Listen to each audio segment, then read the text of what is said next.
भारत की ताकत यहाँ के कोटि कोटि लोगों में निहित है। आज मन की बात में एक ऐसे प्रयास के बारे में बताना चाहता हूं जो देशवासियों की जन भागीदारी की भावना को दर्शाता है। ये प्रयास है ज्ञान भारतम सर्वे, जिसका संबंध हमारी महान संस्कृति और समृद्ध विरासत से है। इसका उद्देश्य देश भर में मौजूद मैन्यूस्क्रिप्ट्स यानी पांडुलिपियों के बारे में जानकारी जमा करना है। इस सर्वे से जुड़ने का एक माध्यम ज्ञान भारतम ऐप है। आपके पास अगर कोई मैन्यूस्क्रिप्ट है, पांडुलिपि है या उसके बारे में जानकारी है तो उसकी फोटो ज्ञान भारतम ऐप पर जरूर साझा करें। हर एंट्री से जुड़ी जानकारी को दर्ज करने से पहले उसकी पुष्टि भी की जा रही है। मुझे इस बात की खुशी है कि अब तक हजारों मैन्यूस्क्रिप्ट्स, पांडुलिपि लोगों ने शेयर की है। उदाहरण के तौर पर अरुणाचल प्रदेश के नामसाई के चा नंती सिंह लोआंग जी ने ताई लिपि में पांडुलिपियां साझा की है। अमृतसर के भाई अमित सिंह राणा ने गुरुमुखी लिपि में पांडुलिपि शेयर की है। यह हमारी महान सिख परंपरा और पंजाबी भाषा से जुड़ी लिपि है। कुछ संस्थाओं ने पाम लीफ यानी ताड़ के पत्तों पर लिखी मैन्यूस्क्रिप्ट दी है। राजस्थान के अभय जैन ग्रंथालय ने कॉपर प्लेट्स पर लिखी बहुत पुरानी पांडुलिपियां शेयर की हैं। वहीं लद्दाख की हेमिस मोनेस्ट्री ने तिब्बती में बहुमूल्य पांडुलिपियों के बारे में जानकारी दी है। यहां पर मैंने कुछ ही उदाहरण दिए हैं। यह सर्वे जून के मध्य तक जारी रहने वाला है। आप सभी से मेरा आग्रह है कि अपनी संस्कृति से जुड़े पहलुओं को सामने लाएं और शेयर करें। मेरे प्यारे देशवासियों, भारत दुनिया का सबसे युवा देश है। देश के युवा की ताकत जब राष्ट्र निर्माण में जुड़ती है तो बहुत बड़ी मदद मिलती है। राष्ट्र निर्माण के इस दायित्व को निभाने में बड़ी भूमिका निभा रहा है मेरा युवा भारत यानी माय भारत संगठन। ये संगठन देश के युवाओं को अलग अलग पॉजिटिव गतिविधियों से जोड़ रहा है। हाल ही में माय भारत द्वारा बजट क्वेस्ट का आयोजन किया गया। इसका मकसद था देश भर के युवाओं को बजट प्रक्रिया और नीति निर्माण से जोड़ना। इससे जुड़ी क्विज में देश भर से करीब 12 लाख युवाओं ने हिस्सा लिया। क्विज के बाद करीब 1,60,000 प्रतिभागियों को निबंध प्रतियोगिता के लिए चुना गया। मुझे इनमें से कुछ निबंध पढ़ने का अवसर भी मिला। इनसे पता चलता है कि मेरे युवा साथी देश के विकास में अपना योगदान देने के लिए कितना तत्पर है। तेलंगाना के सूर्यापेट से कोटला रघुवीर रेड्डी, उत्तर प्रदेश के बाराबंकी से सौरभ बैसवार और बिहार के गोपालगंज से सुमित कुमार ने किसान कल्याण से जुड़े टॉपिक पर लिखा है। पंजाब के मोहाली से आंचल और ओडिशा के केंद्रपाड़ा से ओम प्रकाश रथ ने वुमेन लेड डेवलपमेंट को आगे बढ़ाने के तरीकों पर अपने विचार प्रकट किए हैं। हरियाणा के यमुनानगर से प्रथम बरार ने लिखा है कि ग्रीन और क्लीन भारत ही समृद्ध भारत का मार्ग है। इससे उनकी गहरी सोच का पता चलता है। दिल्ली के शंख गुप्ता का सुझाव है कि ग्रामीण क्षेत्रों में खेल प्रतिभाओं की पहचान के लिए और अधिक प्रयास होने चाहिए। हमारे युवा साथियों ने स्किल डेवलपमेंट और ईज ऑफ डूइंग बिजनेस पर भी अपने विचार साझा किए हैं। मैं उन सभी युवाओं की सराहना करता हूं जो अपने आइडियाज शेयर कर रहे हैं। ये विचार देश को आगे ले जाने में बहुत अहम है। मेरे प्यारे देशवासियों, देश भर के क्रिकेट फैंस के लिए यह महीना जोश और उत्साह से भर देने वाला रहा है। जब भारत ने T20 वर्ल्ड कप में ऐतिहासिक जीत दर्ज की तो देश में हर तरफ खुशी की लहर दौड़ गई। अपनी टीम की शानदार सफलता पर हम सभी को बहुत गर्व है। पिछले महीने के आखिर में कर्नाटका के हुबली में एक बहुत ही रोचक मुकाबला देखने को मिला। इस मुकाबले को जीतकर जम्मू कश्मीर की क्रिकेट टीम ने रणजी ट्रॉफी को अपने नाम कर लिया। सबसे खुशी की बात है कि करीब 7 दशकों के लंबे इंतजार के बाद इस टीम ने अपना पहला रणजी खिताब हासिल किया। यह अभूतपूर्व सफलता खिलाड़ियों के कई वर्षों के निरंतर प्रयासों का परिणाम है। टीम के कप्तान पारस डोगरा ने अद्भुत कौशल दिखाया। अपने नेतृत्व से इस जीत में उन्होंने अहम योगदान दिया। आज देश में कश्मीर के युवा गेंदबाज आकिब नबी के प्रदर्शन की भी चर्चा हो रही है, जिन्होंने रणजी सीजन में 60 विकेट लिए हैं। इस जीत से टीम के खिलाड़ी और कोचिंग स्टाफ के साथ साथ जम्मू कश्मीर के लोग बहुत रोमांचित हैं। क्रिकेट के मैदान में इस शानदार प्रदर्शन के बाद वहां के युवाओं में खेलों के प्रति उत्साह और बढ़ गया है। आने वाले समय में यह कई युवाओं को स्पोर्ट्स को अपनाने के लिए प्रेरित करेगा। जम्मू कश्मीर के लोगों में खेलों को लेकर गजब का जज्बा रहा है। मुझे खुशी है कि अब यह बड़े खेल आयोजनों का हब भी बनता जा रहा है। खेलो इंडिया विंटर गेम्स के लिए गुलमर्ग तो पहले ही अपनी पहचान बना चुका है। फुटबॉल जैसे स्पोर्ट्स भी यहाँ के युवाओं के बीच काफी लोकप्रिय है। मुझे आशा है कि आने वाले समय में जम्मू कश्मीर के खिलाड़ियों की जीत का यह सिलसिला यूं ही जारी रहेगा। मेरे प्यारे देशवासियों, मैं अक्सर कहता हूं, जो खेलेगा वो खिलेगा। मुझे ये देखकर अच्छा लगा कि हमारे देश के युवा अब उन खेलों को भी खूब अपना रहे हैं जो पहले उतने लोकप्रिय नहीं थे। उत्तर प्रदेश के प्रतिभाशाली एथलीट गुलवीर सिंह ने ऐसे ही एक खेल में कमाल कर दिखाया है। उन्होंने कुछ ही हफ्ते पहले न्यूयॉर्क सिटी हाफ मैराथन में तीसरा स्थान हासिल कर इतिहास रच डाला। वे 1 घंटे से कम समय में हाफ मैराथन पूरा करने वाले पहले भारतीय एथलीट बने। स्क्वॉश खिलाड़ी बेटी अनाहत सिंह ने स्क्वॉश ऑन फायर ओपन का बड़ा अंतर्राष्ट्रीय खिताब अपने नाम किया। सिर्फ 17 साल की उम्र में उन्होंने ये सफलता हासिल की। इसके साथ ही वे पीएसए वर्ल्ड रैंकिंग में टॉप 20 में जगह बनाने वाली सबसे कम उम्र की एशियाई महिला खिलाड़ी बन गई है। मुझे अस्मिता एथलेटिक्स लीग की जानकारी भी मिली है। इसमें 8 मार्च को महिला दिवस के अवसर पर कई स्पोर्टिंग इवेंट्स का शानदार आयोजन किया गया। लीग में करीब 2 लाख बेटियों ने भागीदारी की। ये देखकर अच्छा लगता है कि भारत की नारी शक्ति देश में हो रहे इस स्पोर्टिंग ट्रांसफॉर्मेशन में अहम भूमिका निभा रही है। साथियों, मेरा हमेशा से यह आग्रह रहा है कि आप सभी अपनी फिटनेस पर जरूर ध्यान दें। अंतर्राष्ट्रीय योग दिवस में अब 100 दिनों से भी कम समय बचा है। पूरी दुनिया में योग के प्रति आकर्षण भी लगातार बढ़ रहा है। अफ्रीका के जिबूती में अलमिस जी अपने अरविंद योग सेंटर के जरिए योग को बढ़ावा दे रहे हैं।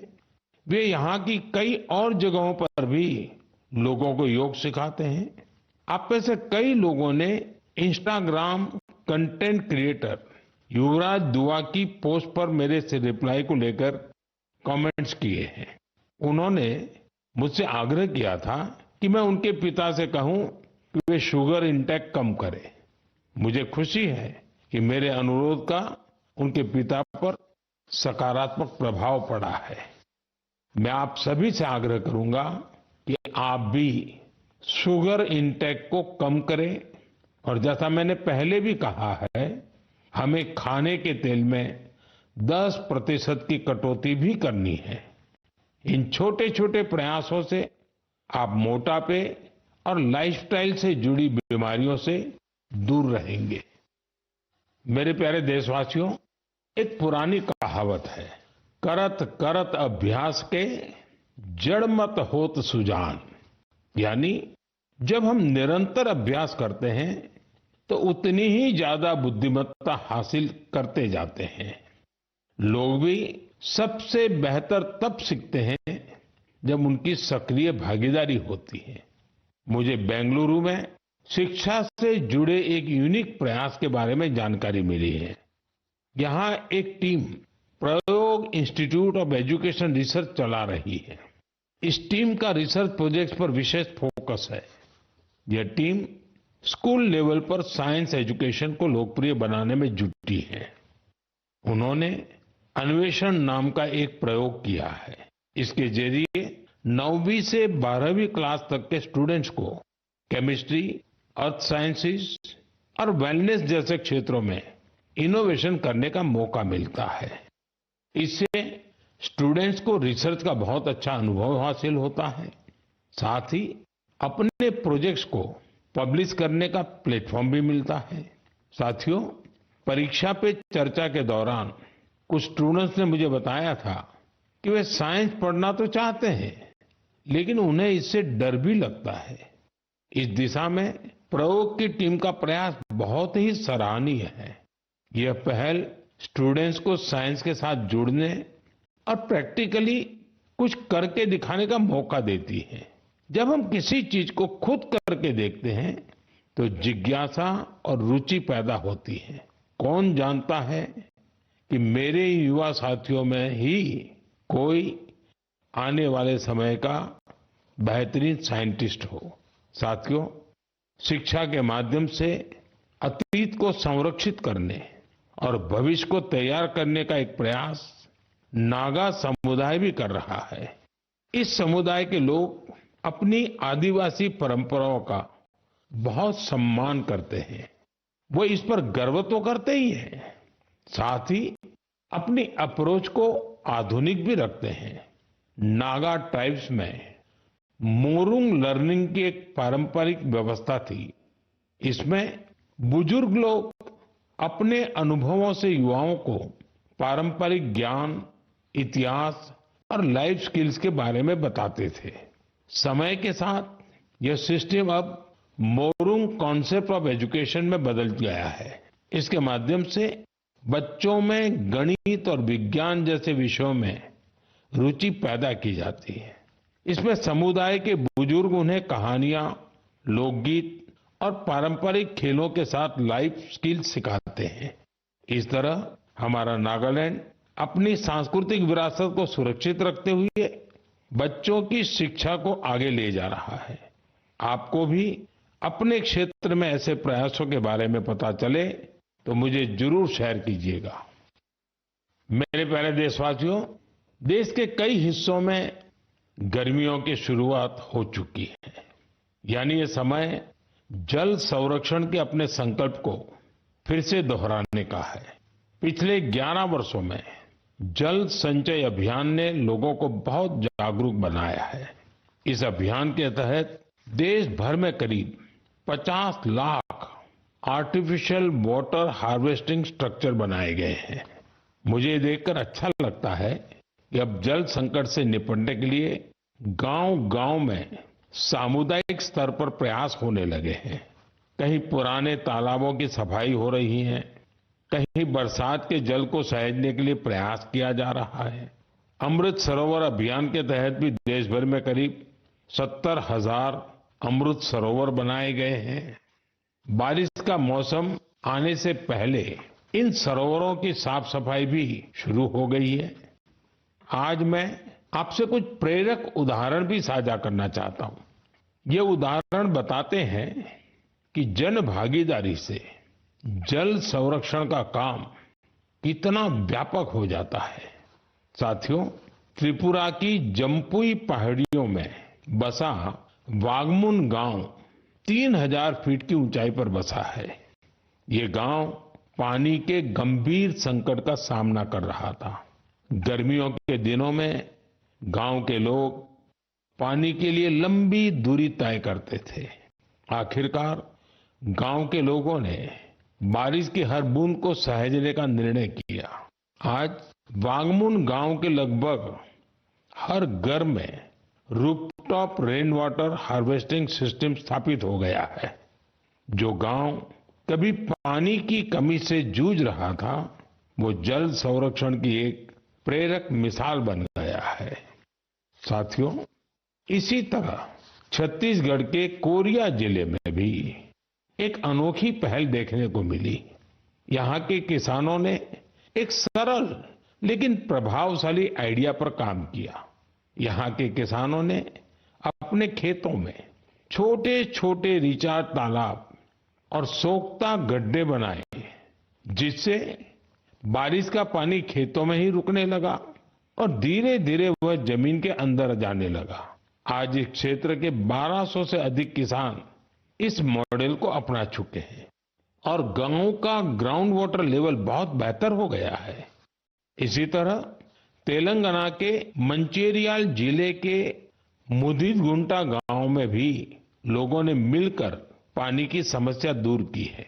गांव के 400 परिवारों ने अपने घरों में सॉकपिट बनाया और वाटर कंजर्वेशन का जन आंदोलन बना दिया।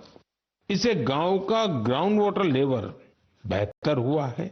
साथ ही प्रदूषित पानी की वजह से होने वाली बीमारियां बहुत कम हो गई हैं। मेरे प्यारे देशवासियों, हमारे मछुआरे भाई बहन सिर्फ समुद्र के योद्धा नहीं है, बल्कि वे आत्मनिर्भर भारत की एक मजबूत नींव भी है। वे सुबह होने से पहले समंदर की लहरों से जूझते हुए अपने परिवार के साथ साथ देश की अर्थव्यवस्था को मजबूती देने में जुट जाते हैं। ऐसे मेहनतकश मछुआरों का जीवन आज कई तरह से आसान बनाया जा रहा है। चाहे बंदरगाहों का विकास हो या मछुआरों के लिए बीमा, ऐसी कई पहल उनके बहुत काम आ रही है। हम जानते हैं कि समंदर में उनकी गतिविधियों को मौसम का रुख बहुत प्रभावित करता है। इसे देखते हुए टेक्नोलॉजी के जरिए भी उनकी पूरी मदद की जा रही है। मुझे बेहद खुशी है कि ऐसे प्रयासों से हमारा फिशरीज सेक्टर न केवल समृद्ध हो रहा है, बल्कि कुछ नया करने का जज्बा भी भर रहा है। आज फिशरीज और सीवीड के क्षेत्र में नए नए इनोवेशन हो रहे हैं और हमारे मछुआरे भाई बहन आत्मनिर्भर बन रहे हैं। ओडिशा के संबलपुर की सुजाता भुयान जी एक गृहिणी थी, लेकिन वो कुछ नया करके अपने परिवार की और मदद करना चाहती थी। इसलिए कुछ वर्ष पहले उन्होंने हीराकुंड रिजर्वायर में फिश फार्मिंग शुरू की। शुरुआती दिन उनके लिए आसान नहीं थे। मौसम में होने वाले बदलाव, मछलियों के खाने का प्रबंध और घर की जिम्मेदारियों के साथ संतुलन बनाने में जैसी कई चुनौतियां थी, लेकिन उनका हौसला अडिग था। केवल 2-3 वर्ष के भीतर उन्होंने अपने प्रयास को एक फलते फूलते बिजनेस में बदल दिया। आज उनकी सफलता समुदाय की महिलाओं के लिए उम्मीद की नई किरण बन गई। साथियों, लक्षद्वीप में मिनिकॉय की हावा गुलजार जी की कहानी हमारी माताओं बहनों की अद्भुत संकल्प शक्ति को सामने लाती है। दरअसल वे एक फिश प्रोसेसिंग यूनिट चलाती थी, लेकिन उन्हें लगा कि उनके पास एक अच्छा कोल्ड स्टोरेज हो तो वे और बेहतर कर सकती है। इसलिए उन्होंने कोल्ड स्टोरेज यूनिट लगाने का फैसला किया। आज यही उनकी ताकत बन चुका है। अब वे बेहतर प्लानिंग के साथ कारोबार कर पा रही है। साथियों, देश में आज हर तरफ ऐसे प्रयास हो रहे हैं जो प्रेरित करने वाले हैं। बेलगावी के शिवलिंग सतप्पा हुद्दार ने पारंपरिक खेती से अलग रास्ता चुना। इसके लिए उन्होंने एक पॉन्ड फार्म बनाया। इस कारोबार के लिए उन्हें ट्रेनिंग भी मिली। अब अपने पॉन्ड से मछलियों की बिक्री कर वे अच्छी कमाई कर रहे हैं। वहीं सीवीड की मांग को देखते हुए कई लोगों ने सीवीड कल्टीवेशन को भी अपनाया है। इसका उन्हें बड़ा लाभ भी हो रहा है। मैं एक बार फिर फिशरीज सेक्टर से जुड़े सभी लोगों की सराहना करता हूं। हमारी इकोनॉमी को सशक्त बनाने के लिए उनका प्रयास बेहद प्रशंसनीय है। मेरे प्यारे देशवासियों, जब समाज खुद आगे आता है तो छोटे छोटे प्रयास भी बड़े बदलाव की नींव बन जाते हैं। हमारे देश के अलग अलग हिस्सों में ऐसे कई उदाहरण सामने आ रहे हैं जो हमें यही सिखाते हैं। हाल ही में उत्तर प्रदेश के वाराणसी में एक प्रेरक प्रयास देखने को मिला। वहां एक ही घंटे में 2,51,000 से अधिक पौधे लगाए गए और एक नया गिनीज वर्ल्ड रिकॉर्ड बना। इस प्रयास की सबसे खास बात ये रही कि इसमें हजारों लोग एक साथ जुड़े। छात्र, जवान, स्वयंसेवी संगठन, अलग अलग संस्थाएं, सबने मिलकर इस काम को संभव बनाया। जन भागीदारी का यही स्वरूप एक पेड़ मां के नाम अभियान के दौरान भी दिखता है। इस अभियान के तहत देश भर में करोड़ों पेड़ लगाए गए हैं। साथियों, नागालैंड के चिजामी गांव से भी एक बहुत प्रेरक प्रयास सामने आया है। चिजामी गांव की महिलाएं मिलकर 150 से अधिक वैरायटी के पारंपरिक बीजों को सुरक्षित रख रही है। इन बीजों को एक कम्युनिटी सीड बैंक में संरक्षित किया जा रहा है, जिसे गांव की महिलाएं ही चलाती हैं। इनमें चावल, बाजरा, मक्का, दालें, सब्जियां और कई तरह की जड़ी बूटियां शामिल है। यह एक ऐसा प्रयास है जिसमें ज्ञान भी सुरक्षित है, परंपरा भी जीवित है और आने वाली पीढ़ियों के लिए एक मजबूत आधार भी तैयार हो रहा है। साथियों, आज जब दुनिया जलवायु परिवर्तन जैसी चुनौतियों का सामना कर रही है, तब ऐसे प्रयास हमें यह बताते हैं कि समाधान हमेशा कहीं दूर नहीं होता।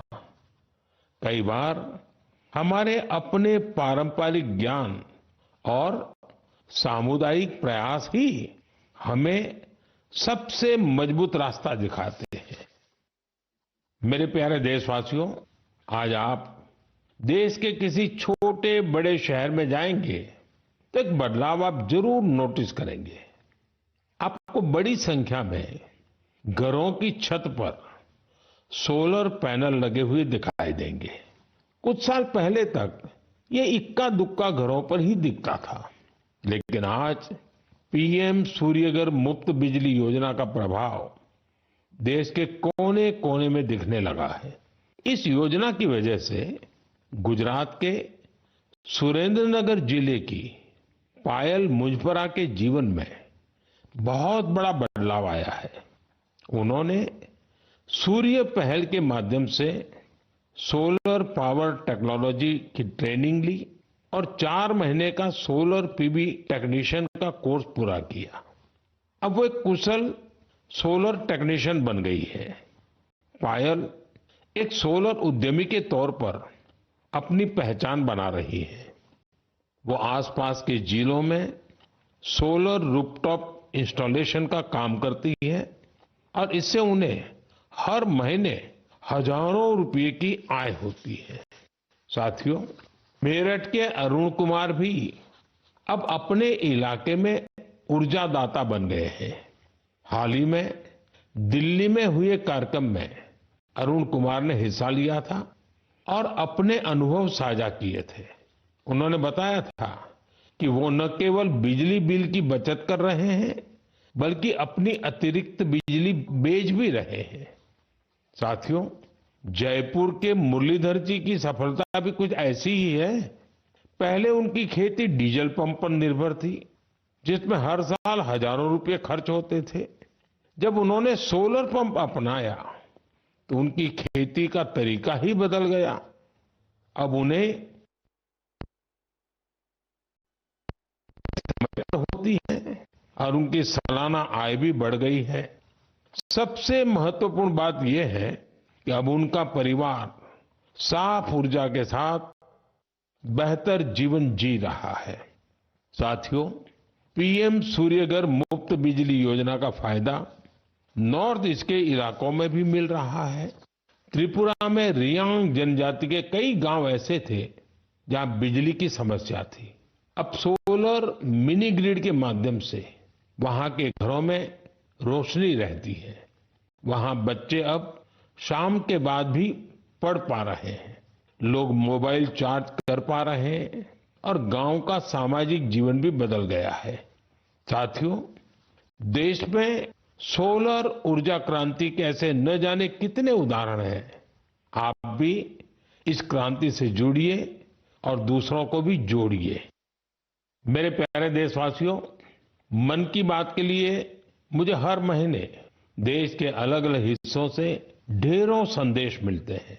इन संदेशों से ये भी पता चलता है कि दूर दराज के क्षेत्रों में बैठे लोग कितने चाव से इस कार्यक्रम को सुनते हैं। जब मैं आपके सुझाव पढ़ता हूं तो मुझे लगता है कि ये सिर्फ एक कार्यक्रम नहीं है, ये हम सबका एक साझा संवाद बन गया है। आपके विचार, आपके अनुभव इस कार्यक्रम को लगातार बेहतर बनाने की प्रेरणा देते हैं। आप अपने आसपास की प्रेरक गाथाएं यूं ही साझा करते रहिए। हो सकता है आपकी एक छोटी सी कोशिश किसी और के जीवन में बड़ा बदलाव ले आए, किसी को आगे बढ़ने का नया हौसला दे दे। यही तो रेडियो की असली ताकत है। ये देश के अलग अलग कोने में बैठे लोगों का एक विचार, एक भावना और एक उद्देश्य से जोड़ देता है।